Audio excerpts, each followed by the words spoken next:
நாட்டுப்பற்றாளன் செய்திகள் வாசிப்பது வாசுகி தாமோதரன்.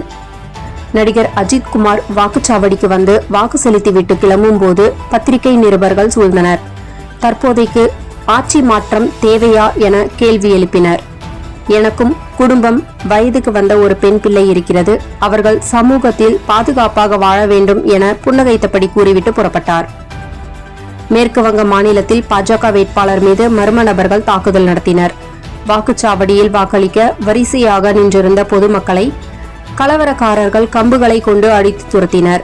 வாக்குச்சாவடிகளில் நுழைந்து அதிகாரிகளை அடித்து மிரட்டி அங்கிருந்து பேப்பர்களை எடுத்துக்கொண்டு ஓடிய போது உடனடியாக பாதுகாப்பு படையினர் கலவரக்காரர்களை ஓட ஓட வெளுத்தெடுத்து விரட்டியடித்தனர். இலங்கை நாடாளுமன்றம் எம்பிக்களுக்கு ஓய்வூதியம் வழங்கும் 49 ஆண்டு கால சட்டத்தை 154-2 என்ற வாக்குகள் வித்தியாசத்தில் ரத்து செய்து ஒரு வரலாற்று மைல்கல்லை எட்டியுள்ளது. இந்த முடிவு நிதி பொறுப்பு கூறல் தன்மையை நோக்கிய முக்கிய மாற்றத்தை குறிக்கிறது. மேலும் சீர்திருத்தத்திற்கான பொதுமக்களின் அழைப்பிற்கு பதில் அளிப்பதாக உள்ளது. இந்த வாழ்நாள் சலுகைகள் நீக்குவதன் மூலம் அரசியல் சிறப்பு உரிமைகளுக்கு பதிலாக நாட்டின் மேம்பாட்டை முன்னிறுத்தும் ஒரு புதிய சகாப்தத்தை அரசு சமீட்சை செய்கிறது. சுதந்திரத்திற்கு பின் மேற்கு வங்கம் தமிழ்நாட்டில் இதுவரை இல்லாத அதிகபட்ச வாக்குப்பதிவு நடைபெற்றுள்ளது என இந்திய தலைமை தேர்தல் ஆணையர் ஞானேஸ்வரன் வாக்காளர்களுக்கு நன்றி தெரிவித்துள்ளார்.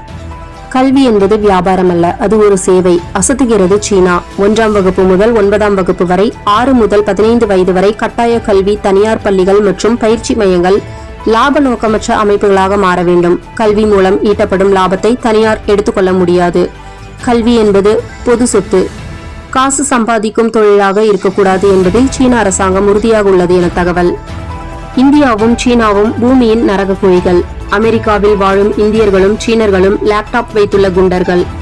தங்களது மாஃபியா குடும்பத்துடன் சேர்ந்து அமெரிக்காவை சேதப்படுத்துகிறார்கள், வளங்களை சுரண்டுகிறார்கள் என அமெரிக்க வானொலி வர்ணனையாளர் மைக்கேல் சேவேஜ் சர்ச்சையான பேச்சு. இந்த பதிவை அமெரிக்க அதிபர் ட்ரம்ப் போஸ்ட் செய்திருந்தார். இந்தியாவிடமிருந்து கடும் எதிர்ப்பை சந்தித்த பின் இந்தியா ஒரு சிறந்த நாடு என்ற கருத்தை பதிவு செய்துள்ளார்.